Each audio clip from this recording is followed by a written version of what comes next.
प्राचीन काल में रुक्मांगद नामक एक प्रसिद्ध सार्वभौम नरेश थे। भगवान की आराधना ही उनका जीवन था। वे चराचार जगत में अपने आराध्य भगवान हषिकेश के दर्शन करते तथा भगवान विष्णु की सेवा की भावना से ही अपने राज्य का संचालन करते थे। वे सभी प्राणियों पर क्षमा भाव रखते थे। राजा रुक्मांगद ने अपने जीवन में अपनी समस्त प्रजा एवं परिवार सहित एकादशी व्रत के अनुष्ठान का नियम धारण कर रखा था। एकादशी के दिन राज्य की ओर से घोषणा होती थी कि आज एकादशी के दिन 8 वर्ष से अधिक और 85 वर्ष से कम आयु वाला जो भी मनुष्य अन्न खाएगा वह राजा की ओर से दंडनीय होगा। एकादशी के दिन सभी लोग गंगा स्नान एवं दान पुण्य करते थे। राजा के धर्म की ध्वजा सर्वत्र फहराने लगी। धर्म के प्रभाव से प्रजा सर्वथा सुखी एवं समृद्ध थी। राजा रुक्मांगद का गृहस्थ जीवन पूर्ण रूप से सुखमय था। वे पीताम्बरी भगवान विष्णु की आराधना करते हुए मनुष्य लोक के उत्तम भोग भोग रहे थे। उनकी पतिव्रता पत्नी संध्यावली साक्षात भगवती लक्ष्मी का दूसरा रूप थी।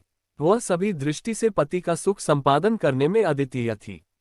पति का सुख ही रानी संध्यावली का जीवन था। पति की सेवा वह अपने हाथों से करती थी। उनका पुत्र धर्मांगद गुणों में अपने पिता के अनुरूप ही था। उसकी भी बुद्धि भगवान विष्णु के चरणों में लग गई थी। वह अपने माता पिता का आज्ञाकारी था। उसमें संचालन की पूर्ण योग्यता थी। वह भी प्रजापालक एवं प्रजा की रक्षा में सदा तत्पर रहता था। राजा रुक्मांगद ने अपने पुत्र धर्मांगद के गुणों से प्रसन्न होकर राज्य संचालन का भार उसके कंधों पर देना आरंभ कर दिया। भगवान श्रीहरि की आराधना एवं एकादशी व्रत के प्रभाव से राज्य में समस्त प्रजा सुखी थी। मृत्यु के पश्चात सभी वैकुंठ धाम में जाने लगे। नरक के द्वार तक कोई जाता ही नहीं था। संपूर्ण नरक सुना हो गया।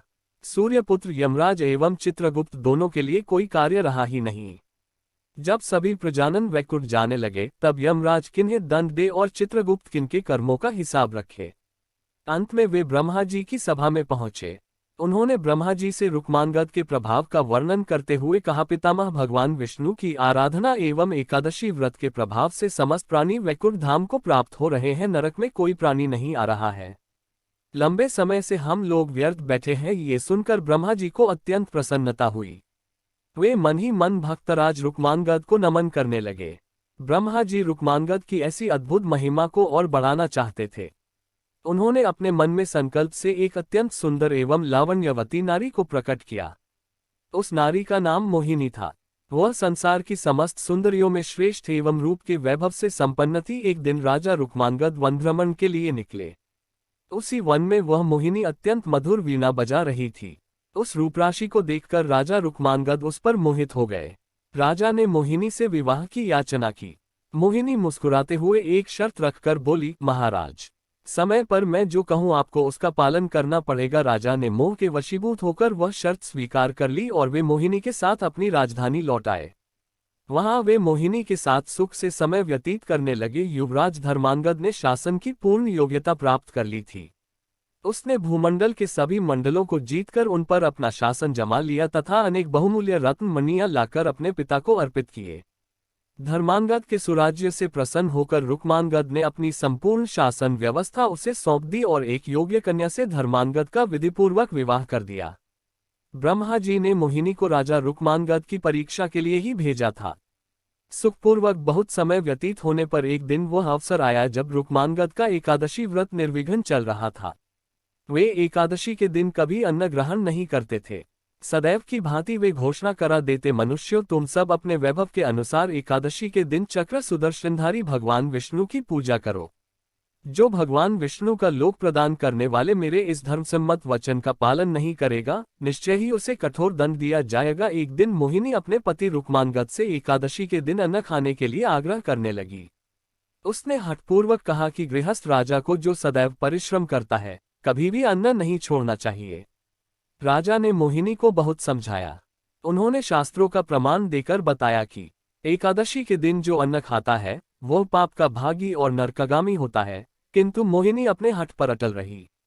मोहिनी ने राजा को विवाह के समय दी हुई अपनी शर्त की स्मृति कराई कि जो मैं कहूंगी उनका आपको पालन करना होगा, अन्यथा असत्यवादी हो जाएंगे एवं सत्य का त्याग करने से आपको पाप का भागी होना पड़ेगा। मोहिनी ने अंत में ये भी घोषणा की कि आप एकादशी के दिन अन्न ग्रहण नहीं करेंगे तो मैं आपको त्याग कर चली जाऊंगी। राजा रुक्मांगद ने उसे बहुत समझाया परंतु मोहिनी अपने निश्चय पर अटल रही। वह अपने पति को असत्यवादी घोषित करती हुई उन्हें छोड़कर जाने को तत्पर थी।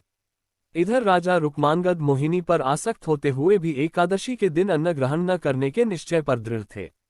पितृभक्त धर्मांगद एवं पतिव्रता रानी संध्यावली ने मोहिनी को राजा को छोड़कर न जाने के लिए बहुत समझाया। रानी संध्यावली ने अत्यंत मधुर वाणी में मोहिनी से कहा, जो नारी सदा अपने पति की आज्ञा का पालन करती है उसे सावित्री के समान अक्षय तथा निर्मल लोक प्राप्त होते हैं। देवी, तुम अपना यह आग्रह छोड़ दो। महाराज ने कभी बचपन में भी एकादशी के दिन अन्न ग्रहण नहीं किया है, अतः तुम इसके लिए उन्हें बाध्य मत करो। तुम उनसे कोई अन्य वर मांग लो। रानी संध्यावली की बात सुनकर दुष्ट हृदया मोहिनी ने अपनी एक नई शर्त रखी। राजा रुक्मांगद अपने हाथों से अपने पुत्र धर्मांगद का सर काटकर भेंट करे अथवा एकादशी के दिन अन्न ग्रहण करे, तभी सत्य की रक्षा हो सकती है। राजा रुक्मांगद मोहिनी की नई शर्त सुनकर अर्धमूर्छित से होने लगे। मूर्ख मोहिनी को अपनी भावी दुर्दशा का किंचन मात्र भी विचार नहीं था। वह अपने पति के बहुत समझाने एवं अनुनय विनय करने पर भी कुछ ध्यान न देकर अपने हठ पर अड़ी रही। अंत में धर्मांगद एवं रानी संध्यावली ने महाराज रुक्मांगद से प्रार्थना करके उन्हें सत्य की रक्षा के लिए राजी किया। कृपालु भगवान विष्णु राजा रुक्मांगद, धर्मांगद एवं रानी संध्यावली का धैर्य देख रहे थे।